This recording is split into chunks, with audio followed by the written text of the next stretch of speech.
আজকে শনিবার ভেবেছিলাম ঘুম থেকে একটু দেরি করেই উঠবো। তো মামি দেখেন কতগুলো মাছ নিয়ে এসে ডাকাডাকি শুরু করে দিয়েছে। যদিও মনটা খারাপ হয়ে গেল, ঘুমটা ঠিকমতো হলো না। কিন্তু মাছগুলো দেখে তো মনটা একেবারেই চাঙ্গা হয়ে গেল। হ্যালো ভিউয়ার্স, আসসালামু আলাইকুম।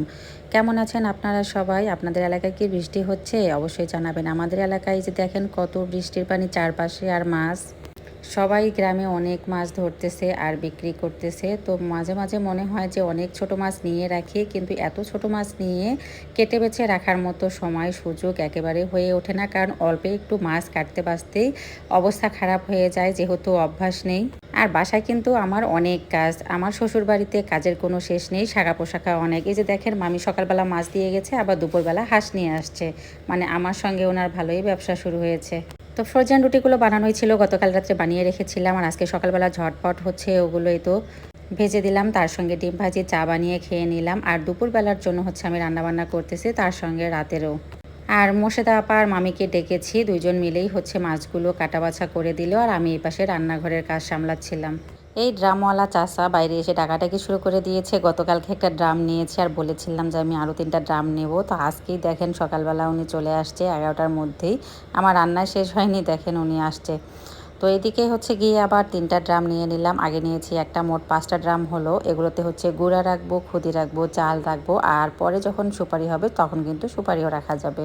আমার অনেক কাজে লাগবে অবশ্যই ড্রামগুলো, কারণ বস্তায় বস্তায় সুপারি রাখতে গেলে সুপারির যে পানিটা বের হয়ে যায় যেখানে সেখানে, আর অনেক গন্ধ বের হয়। আর ড্রামে রাখলে কিন্তু অনেক ভালো থাকবে। আপুরা কার কার বাড়ি গ্রামে আর কার কার অভিজ্ঞতা আছে অবশ্যই জানাবেন ড্রামে সুপারি রাখার। আর কিভাবে রাখলে ভালো হবে সেটাও একটু জানাবেন যদি জানা থাকে।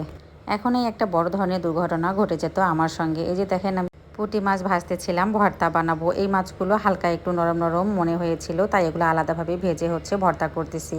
মরিচ, রসুন আর হচ্ছে আদা একটু ভেজে নিয়েছি। তো ভাজতে গিয়ে তেলটা এত পরিমাণে গরম হয়ে গিয়েছে, আর যেহেতু আমি তাওয়ার মধ্যে দিয়েছি, তো চারপাশটায় দেখেন কিভাবে আগুন জ্বলে গিয়েছিল। পরপর কিন্তু দুইবারই এরকম হয়েছে, সব তেল পুড়ে গেল, পরে আবার তেল দিয়ে ভেজে নিলাম।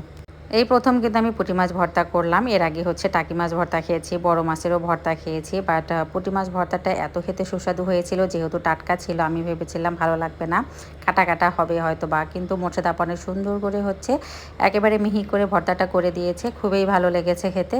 এর মাঝখানে মামি আবার গিয়ে দেখেন চীনা হাঁস নিয়ে আসছে। সকালবেলা মাছ দিয়ে গেছে আর এখন হচ্ছে চীনা হাঁস নিয়ে আসছে। আমি তো নেবই না, আর উনি হচ্ছে ছাড়বেন না। তো যাই হোক নিলাম। আবার নেওয়ার পরে মশলা সুন্দর করে পরিষ্কার করে একেবারে পুড়ে রেডি করে রেখে দিল, আর একটু ভালোভাবে বেছে কেটে রাখতে হবে। আর বাচ্চাদের জন্য সন্ধ্যার দিকে হচ্ছে তো নাস্তা রেডি করে দিচ্ছি। মিষ্টি ছিল ফ্রিজে, ছোলা ভুনিয়ে নিলাম, তার সঙ্গে হচ্ছে খেসারি ডালের পেঁয়াজু, সব কিছু ডাল একসঙ্গে দিয়ে কিন্তু আমি ব্লান্ডার করে নিয়েছি। ওখানে মরিচ, পেঁয়াজ, আদা, রসুন সব ধরনের মশলা দিয়ে ব্লান্ডার করেছি, খেতে ভালোই লেগেছিল। আমার কষ্টটাও একটু কম হয়েছে। তো ভিডিওটা এখানে শেষ করলাম। আপনাদের কাছে ভালো লেগে থাকলে অবশ্যই ফলো দিয়ে পাশে থাকবেন। আল্লাহ হাফেজ, শুভরাত্রি, আসসালামু আলাইকুম।